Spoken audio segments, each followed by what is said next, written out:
One, two, three, four, yo, ada yang baru lagi nih, iya kan? Oke, di awasin kali ini kita diperlihatkan kelanjutan yang menarik dari chapter kemarin, di mana baku hantam pun dilanjutkan di sana. Kita diperlihatkan baku hantam Ause versus Dewa Kegelapan, dan di sana kita diperlihatkan paman ketiga melakukan pengorbanannya untuk melindungi seorang Ause. Lalu Ause pun berteriak, "Paman, apa yang kau lakukan?" Paman itu pun berkata, "Ause, nyawaku sudah tidak berguna. Aku akan mengorbankannya untuk dirimu."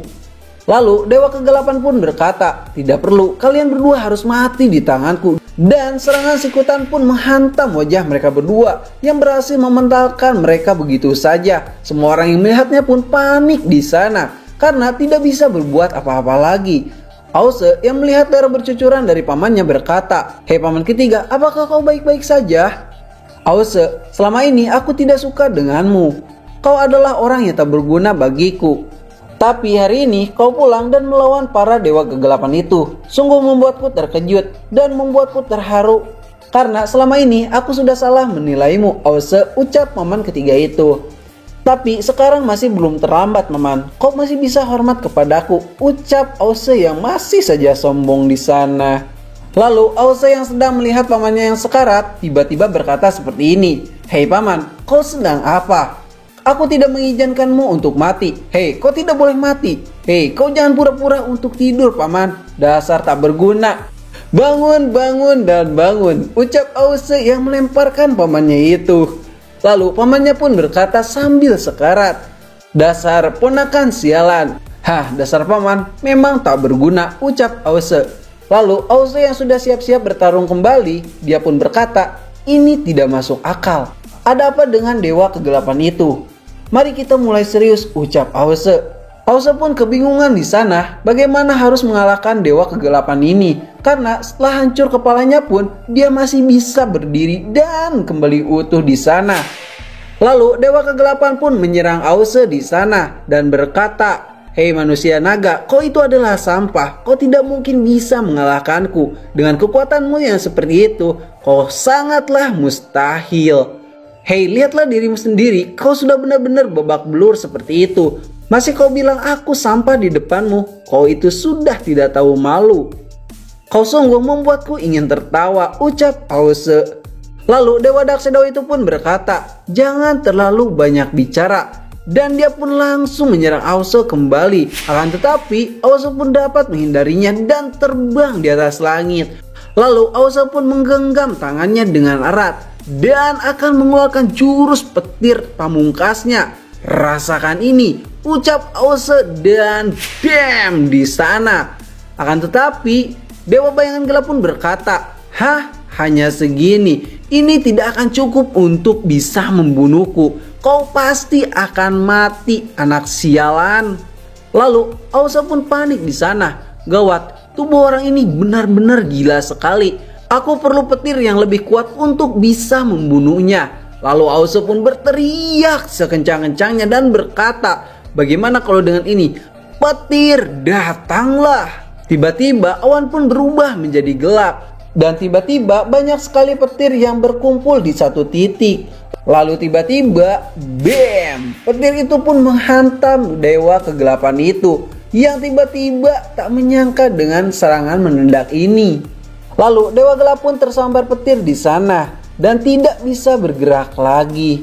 Dan prank, tubuh dari Dewa Kegelapan itu pun hancur seketika. Lalu Ause pun berkata, "Hei kau, pergilah dasar sampah. Wah, tidak bisa dipercaya ya. Aku sangatlah hebat sekali.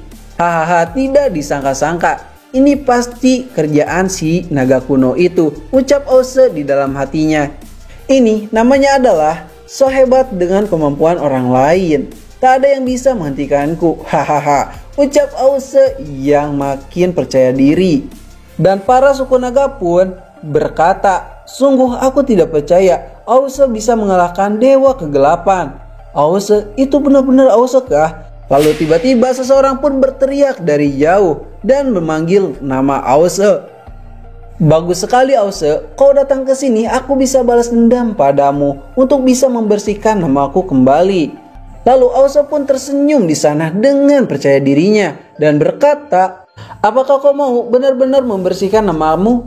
Ah, aku jadi tidak sabar. Sebaiknya cepatlah kemari," ucap Ausa yang menantang anak Raja Selatan itu. Lalu anak Raja Selatan itu pun berteriak, "Pasukan naga langit, bunuhlah!" Akan tetapi di saat mereka mau menyerang Ausa dan membaku hantam Ausa, tiba-tiba dari langit terlihatlah sekelompok burung Kiaroro, yaitu musuh abadi dari para suku naga, yang tiba-tiba terbang dengan jumlah yang sangat gila. Anak Raja Selatan itu pun ketakutan di sana karena dia takut mati oleh burung Kiaroro. Dan ternyata bukan hanya anak selatan saja yang takut kepada burung Kiaroro ini. Akan tetapi Ausa pun berkata, "Hei kalian semua, kalian tidak usah panik dengan burung Kiaroro ini. Dia itu adalah temanku." "Hah, teman? Burung raksasa itu adalah teman Ausa? Mana mungkin?" ucap anak Raja Selatan itu. Apakah benar Ausa yang memanggil mereka ke sini? Ini sungguh tidak masuk akal. Lalu para burung Kiaroro pun hinggap di sana dengan banyaknya. Semua pun panik di sana saat melihatnya. "Wah, bagaimana? Apakah kita harus lari?" ucap anak buahnya itu. Dan anak Raja Selatan pun lari begitu saja. Tentu saja kita harus lari dan menghindar dari burung Kiaroro. "Hei kalian semua, sebaiknya kita harus pergi terlebih dahulu," ucap anak selatan itu. Lalu di saat burung Kiaroro itu mendarat, di atas kepalanya ada Yuanci dan juga Azipa.